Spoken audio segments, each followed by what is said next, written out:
I was amongst the first blacks to be hired after the United States Department of Justice sued the County of Fairfax for race discrimination. Sheila Patterson answered an ad and soon found herself in the police academy. But being female and black, she felt what helped her get hired also made her a target. She handled the pressure as she had as a 6'4" athlete who once graced Sports Illustrated and played in the Women's Pro Basketball League. The league became defunct after 2 years. Sheila moved on, taking her drive to the Fairfax County Police Department. She'd wear their uniform for 15 years, but after just 3, she says she learned why Fairfax had come under fire for discrimination. Before she was hired, the Justice Department cited Fairfax for engaging in a pattern or practice of employment discrimination against blacks and women.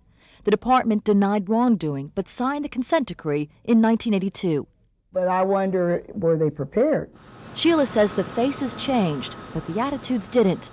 And so he laughed, and he came right in my face. He said, "You are a dumb," he said, "You're a black, dumb bitch." That's what he said to me. And Sheila wasn't alone.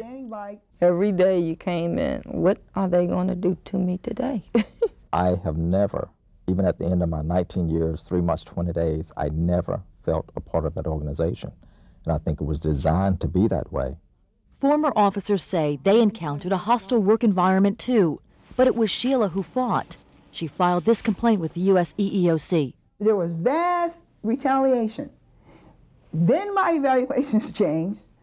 Then they went from good worker, wit, fun, loving, to awful, lousy, and any other bad word you can think of. Supervisors praised Sheila for above average to satisfactory work, for being self-motivating, willing to accept criticism, getting along well with fellow officers.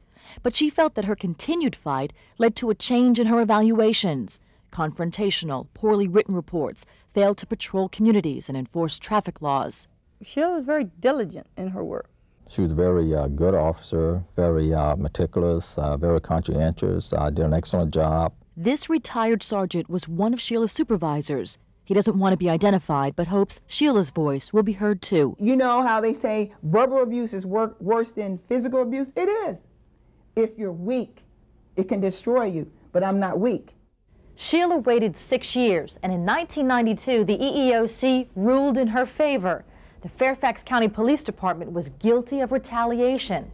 But 6 months later, Sheila would be fired for insubordination and assaulting a fellow police officer with a pink message pad. Once again, the EEOC ruled in Sheila's favor, and she was rehired and reassigned to a task that no other officer had ever done.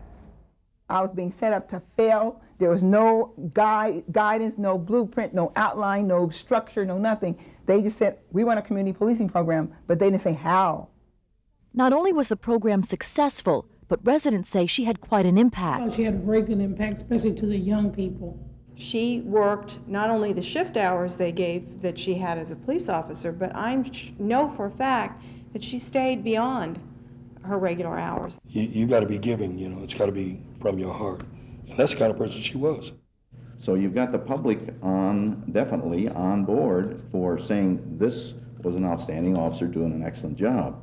In our 9-month investigation, we found only one person who spoke negatively of Officer Patterson. She wanted all the glory, and she didn't want it for the children. She wanted it for herself. Never once was it the Sheila Patterson, fundraiser for the kids. No, everything was for the community or for the kids. In fact, Sheila's programs even captured the attention of then Lieutenant Governor Donald Byer. She was even praised by the department with letters of commendation, recognition, and awards for her community policing. Still, the pressure was mounting, but Sheila did get her day in federal court. But the court decided in favor of Fairfax County on Sheila's charges of discrimination, so she appealed. And then the appeals court upheld the federal court's decision on all respects except for one, that Sheila was indeed subjected to a racially hostile work environment. But we found evidence in one case that the Fairfax County Police Department even encouraged negative feedback on her. They would try to solicit citizens' complaints, encourage citizens to make a complaint. This sworn statement says police contacted a security guard at home after he complained about Sheila's handling of a shoplifting incident. We found witnesses who say Fairfax County encouraged that security guard to file a complaint against Sheila and even offer to refresh his memory, even though another witness stated that Sheila acted very calm and professional. The EEOC heard her case and for a third time ruled in Sheila's favor. It cited a preponderance of evidence that Fairfax County retaliated against her. But this time, the department refuses to reinstate Sheila.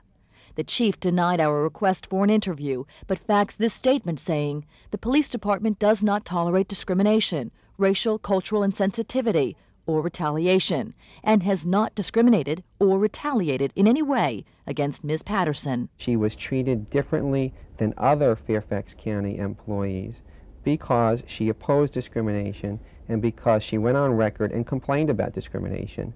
My job is to protect the public. That's my job. Who's protecting me? Who is protecting my rights? That's what makes me angry.